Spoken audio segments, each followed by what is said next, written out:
Hello mga kaibigan, welcome back dito sa ating tambayan. Ako si Arvin Bagon, isang prevention specialist.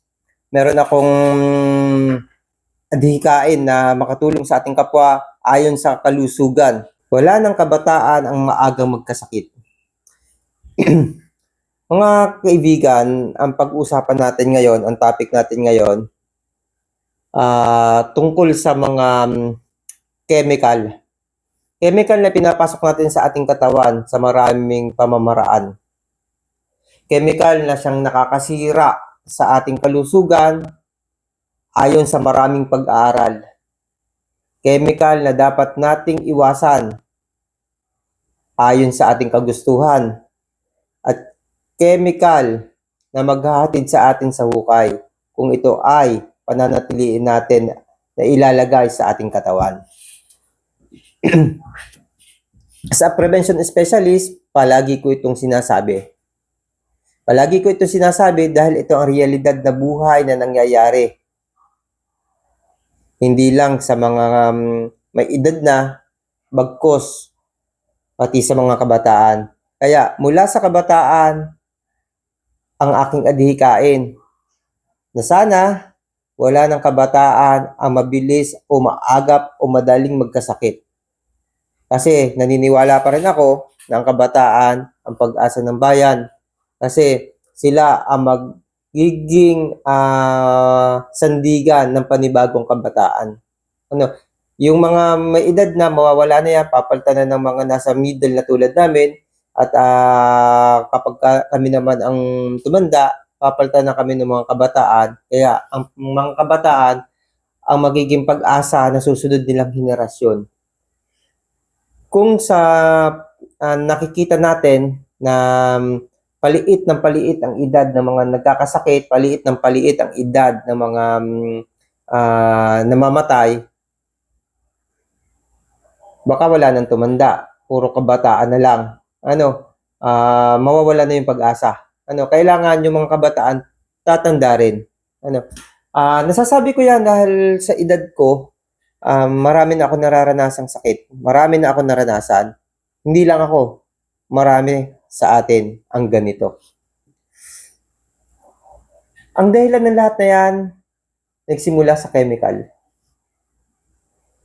Bibigyan ko lang kayo ng ilang mga sample o panantayan para makita natin yung tamang dahilan na dapat pala talagang na nating iwasan ang ganitong mga bagay.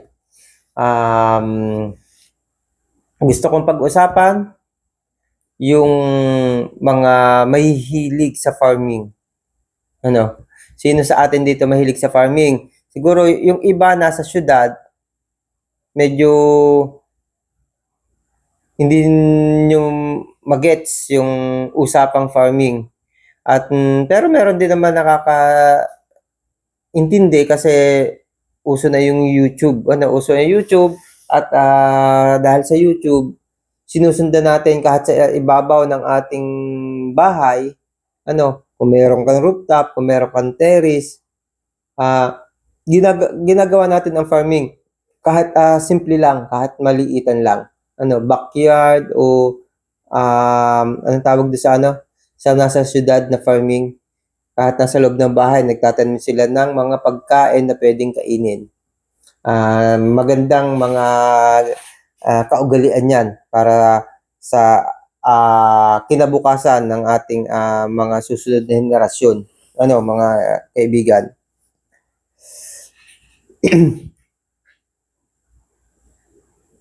Kaya ako napili ang topic na ito kasi merong pagkakahalintulad. Hindi lang ito usapin ng mga pagkain na may chemical at walang chemical na ilinalagay natin sa ating katawan. Kasi alam naman natin, lagi kong binabanggit na ang nagiging problema natin kung bakit tayo maaga nagkakasakit dahil sa unang-una ay lifestyle natin na kabilang dito sa lifestyle ang mga chemical. More on chemical talaga yung pangunahing dahilan sa pagkakaroon ng sakit natin. Kaya naman ang ating mga doktor kapag nagpapa-check up tayo, ito yung pinapaiwasan, yung mga pagkain. Ano? Unang-una, pagkain ng mga hayop na nagdadala ng maraming sakit. Tapos, ang nagiging problema natin, yung mga masustansyang pagkain na kailangan ng katawan natin, nadadamay na. Nadadamay na sila sa mga listahan na hindi na pwedeng kainin o tinatawag nating bawal kainin. Pero ang tunay na status nito, iwasang kainin. Iwasan, ibig sabihin, pwedeng kainin. Hindi naman talaga bawal na ikamamatay mo kapag kakain. Pag-usapan natin ang tungkol sa halaman at saka paghahayupan. Paghahalaman at paghahayupan. Kasi nga sabi ko, may pagkakahalintulad ang mga bagay na ito sa buhay ng tao. Kasi ang halaman, ang paghahayupan, at ang tao, pare-parehas yan na kumukonsumo ng chemical sa panahon natin ngayon. Iano lang natin, ikumpara lang natin yung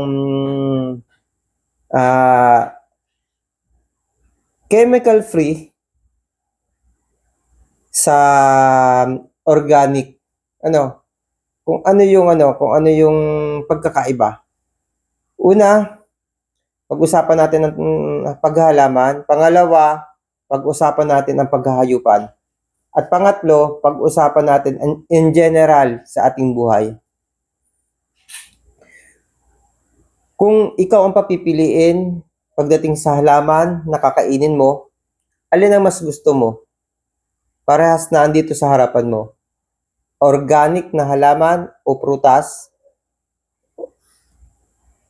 o gulay o yung mga ganitong produkto na produce sa makabagong teknolohiya ang gumamit ng chemical.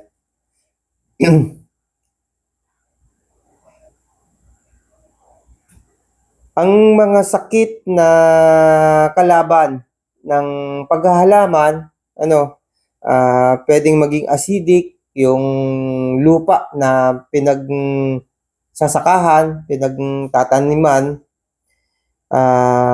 pwedeng maging problema, lack of nutrition ng mga halaman, pwedeng sakit, madaling matuyo, at madaling mamatay ang isang halaman. Pwede din naman yung mga fungus, insekto, at mga kalamidad. Yan yung mga problema ng mga maghahalaman. Kadalasan sa makabagong teknolohiya ng paghahalaman, ang ginagamit nila chemical, yung abono. Ang abono nagbibigay sigla sa mga pagkain ng mga halaman. Tumataba sila, gumaganda yung kanilang bunga. Mabilis din silang ma-harvest kapag ginamitan ng teknolohiyang ganito. At para naman sa mga fungus, sa mga insekto, bakterya na sumisira sa mga halaman, binibigyan sila ng tinatawag nating gamot, chemical, synthetic. Yan yung mga ini-spray natin. Ang kadalasan nangyayari kapag nag-abono tayo, naggamot tayo, nakakabawi at lumulusog yung mga halaman. Ito yung kapag naglagay ka ng nasa tamang panahon. May may sukat, may bilang ng kung kailan gagamitin. Continuous. Dun sa mga maghahalaman, alam natin yan kapag gumagamit tayo ng fertilizer, ng mga insecticide, yung mga fungicide, yung lahat ng mga chemical. Di ba mayroon tayong bilang ng araw ng kung kailan gagamitin. Naka-calendar yan. Continuous na ginagawa yan ng mga magsasaka o maghahalaman. Ang nangyayari, namumunga na maganda at nakakabenta. Nakakabenta na maganda. Ito ay para sa mga tama yung proseso ng ganitong technology. Meron naman na nagsasala sa mga panahon ng paggamit nito. Ang nagiging problema, hindi makabawi. Nalulugi sila. Lalo na kung walang tubig. Kasi medyo mainit yung ganitong mga produkto. Mga chemical. Sa halip na gumanda yung mga halaman nila, nagiging bansot at nauuwi sa kamatayan pagka tuyo. Kaya mahalaga dito kapag kami ganitong technology, maganda din yung irrigation system. Kasi kung pangit yung irrigation system, nagiging lugi yung mga magsasaka. Ang ganitong mga sistema ng technology, ang nakikinabang dyan, halaman. Halaman yung nakikinabang dyan.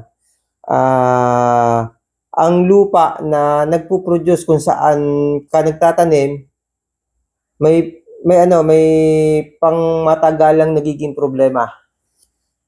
Nagiging acidic yung lupa at kapag naging acidic yung lupa, mahirap nang ibalik. Hindi na siya nagkakaroon ng nutrition. Namamatay na yung yung mga tawag doon, organism na namumuhay sa lupa. Hindi na nagpo-produce siya ng healthy soil na magbibigay ng mas magandang halaman sa susunod na pagtatanim. Yan yung problema. Kaya kung napapansin natin, nauuso na o binabalik na yung organic plantation, yung pagtatanim. Ganun na yung sistema. Yun yung para sa paghahalaman.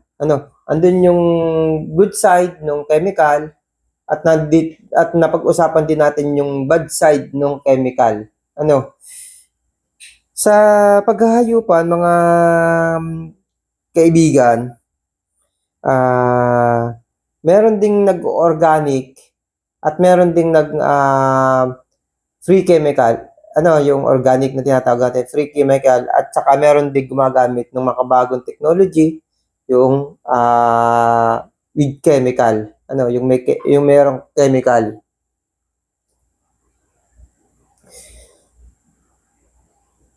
Sa chemical, ang ginagamitan natin dito, yung feeds. Kung napansin nyo yung panahon ng mga ninuno natin, yung baboy na inaalagaan natin, napakalat-kalat lang sa lansangan, bago sila makapagbenta, nasa 1.5 year o 2 years, bago nila maibenta, pero mababa pa rin, maliliit pa rin sila.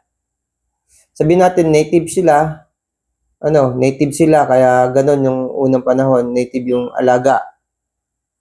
Pero sa katotohanan, nag-try ako ng organic. Kasi itong organic, member din ako ng organic dito sa aming lugar. Hindi na lang ako naging active sa grupo, pero member pa rin ako at ginagawa ko pa rin itong pag-organic. Hindi lang doon sa mga produkto katulad ng baboy, na wala na yung baboy ko. Nag-organic din ako ng baboy. Nag-organic ako ng hybrid na baboy. Nag-organic ako ng native na baboy. Parehas siya. Hindi din talaga lumalaki ng malaki yung hybrid. Kasi pag sinabi ng iba, kasi kaya maliit, native. Kahit doon sa hybrid, ang mabilis na magpalaki sa mga baboy, lalo na sa hybrid, yung mga pagkain at mga antibiotic. Mga ibinibigay nating mga gamot sa ating baboy at iba pang mga food supplement na inihahalo natin sa kanilang pagkain at sa kanilang inumin. Yun nga, ang magandang epekto nito sa ating mga alaga, mabilis silang lumaki, mataba, mabilis natin silang maibenta. Merong 2.5 months mula ng pagwalay, nabebenta natin pag sinama mo yung walay, mga 3.5 months, mula pagsilang, ng baboy. Dati kasi, taon talaga. Almost 2 years, almost 2 years bago makapagbenta ng baboy. Pero ngayon, 3.5 months mula pagsilang, mabebenta mo na at minsan nga nag-o-overweight pa. Kadalasan niya nag-o-overweight yung baboy. Ganun kabilis magpalaki, magpalusog yung mga makabagong technology na ginagamit natin sa paghahayupan. Sa baboy lang pinag-uusapan natin, mas mabilis minsan yun sa mga manok. Ito kasi yung pangunahin nating mabibili sa ating palengke, sa ating mga supermarket. Ito mga uri ng hayop na to. Kaya ito yung pinag-uusapan natin. Ano naman yung bad effect nito? Sa negosyo, sa negosyong hayupan, ang ganitong uri ng mga hayop kapag sa ganitong technology ang ginagawa natin, mabilis silang kapitan ng sakit. Kaya nga, basta't mababa yung porsyento ng mga gamot na nakalagay sa pagkain, dali nilang kapitan ng sakit. At kapag sa weather condition, ang bilis nilang kapitan ng sakit. Hindi katulad ng native na baboy natin, o kaya kahit hybrid, basta inorganic mo yan. Ang tibay niyan, kahit sa pabago-bagong panahon, madali silang mag-absorb ng katawan at naliligtasan nila kahit walang gamot. Kahit walang gamot na ibinibigay. Minsan nga, pag inubo lang, bigyan mo lang ng oregano. Kain nila. Okay na. Lagundi na dahon, okay na. Tanggal. Ang minsan, kahit turukan mo minsan, nagkaka-pneumonia, iba-ibang uri ng sakit, patay, lalo na yung mga biik. Ang problema sa ganyan, yung malalaki, na biik ang pinipili. Pag biglang umulan, mainit na mainit ang kondisyon, biglang umulan, naku, yari ka. Ako noon talaga nakahanda, bumibili ako kasi sa probinsya namin, wala talaga yung mabibili ng mga gamot na malalaki. Saka yung iba't ibang uri. Okay na ngayon, nauso online, bumibili ako sa mga malalaking butika na para sa paghahayupan. Nag-i-stock na ako ng marami. Basta umulan yan, may napansin lang ako, turok na ng turok. Kaya naman ganun kabilis ang lumaki ang mga baboy. Ang daming chemical na sa katawan. Ito din yung dahilan kung bakit ang daming sakit na nakukuha natin sa mga hayop. Kasi puro chemical talaga yung mga hayop. Yun, mga idol. Ang bad effects nito, yung mga taong kumakain, madali magkasakit. Tulad din doon sa yun din yung bad effects nun sa halaman. Yung mga taong kumakain, madali magkasakit. Ito yung dahilan kung bakit mababa na yung ating edad para mabuhay. Sa pag-organic, mga kaibigan, mas gusto ng tao ito kasi yung halaman, nagiging problema natin kapag bumili tayo ng organic, mahal.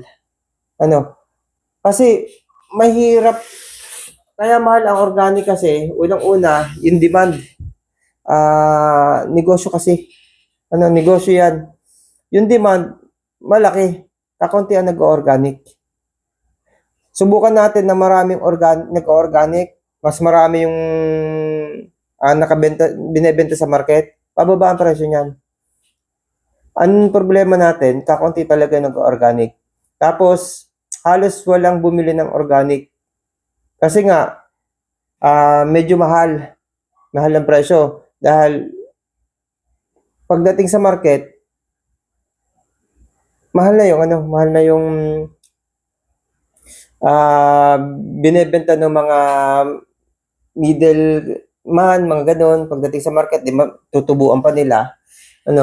Tapos kalimitan hindi sa hindi sa mga ano yan binebenta, mga organic, hindi sa mga palengke. Kadalasan sa mga supermarket, mas malaki yung cost ng pagbebenta. Yun ang dahilan kung bakit mahal. Pagka ganon, ang kalimitang bumibili yung may mga pera lang. Pero sabi ko nga, kung nasa bukid ka din, bakit ka pa kailangan bumili ng organic? Pwede ka naman ikaw ang mag-produce ng pagkain mo. Chemical free. Kasi kapag ang nasa paligid mong halamanan ginagamit ng chemical, hindi ka matatawag, hindi ka makakapagpa-certify ng organic magiging chemical free lang siya. Or hindi siya 100% na kung organic. Kasi pwedeng yung hangin, kapag nag-spray ng fertilizer at saka ng insecticide, ng chemical, yung mga nasa paligid ng halamanan, pwedeng may dala.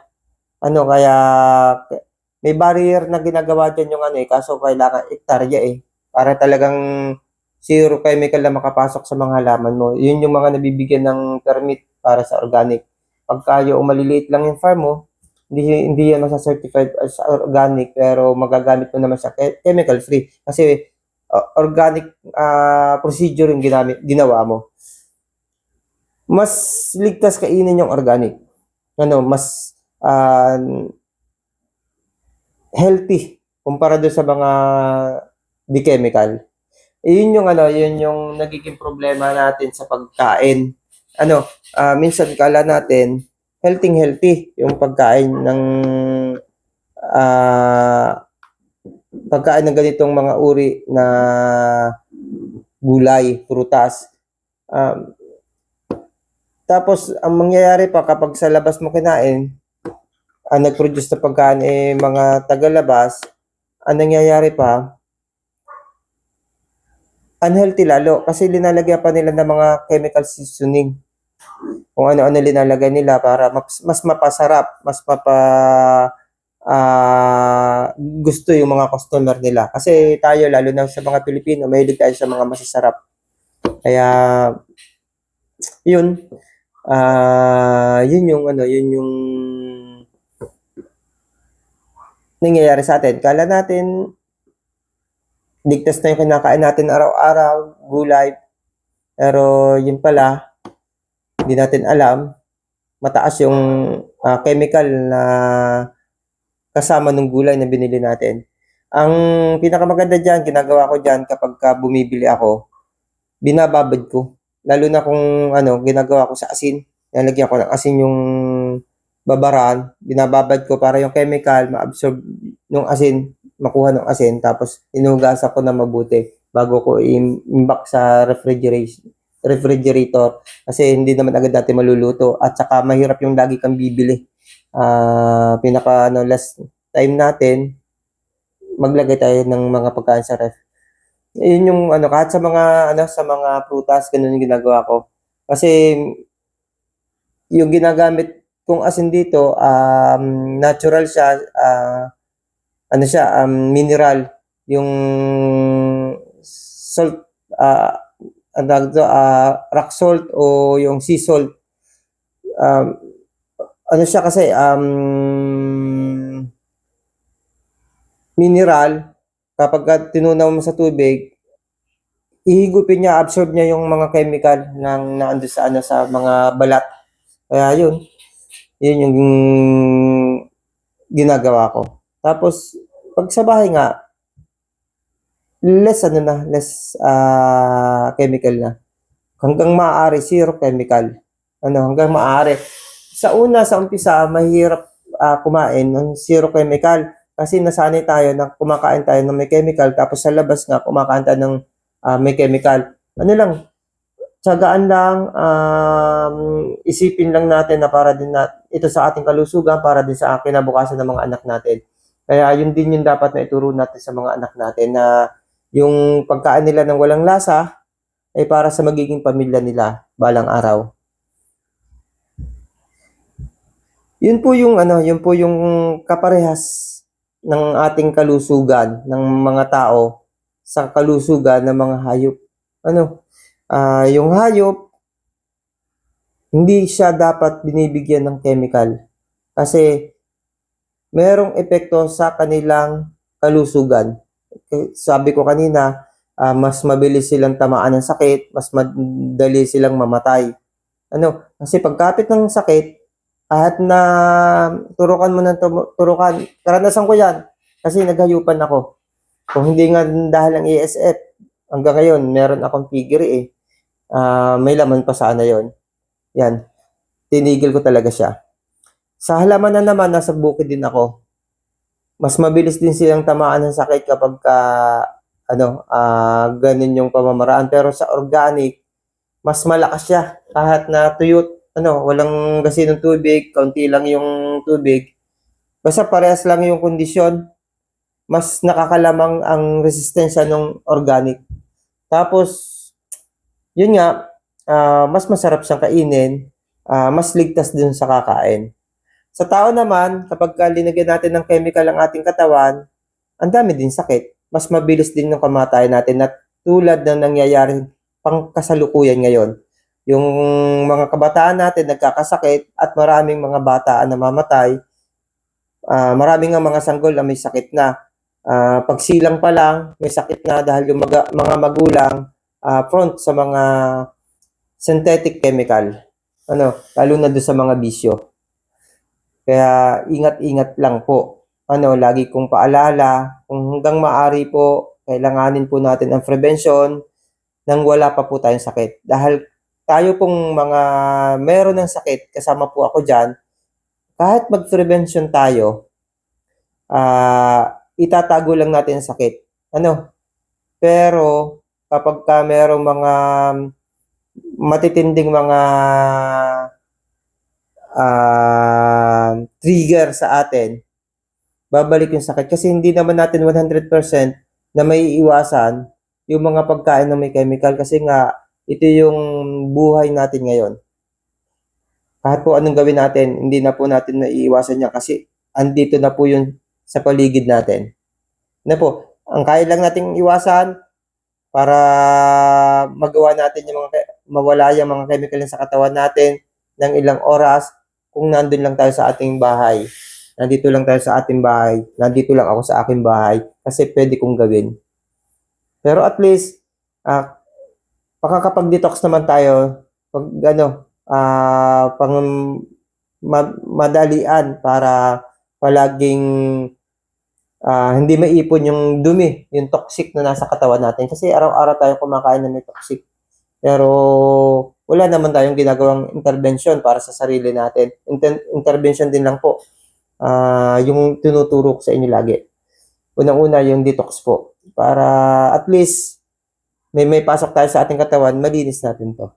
Yun lang mga kaibigan. Sana naibigan nyo yung topic natin ngayon. At sa susunod pang mga kwentuhan natin. Bye-bye at God bless you. Ingat tayo lagi.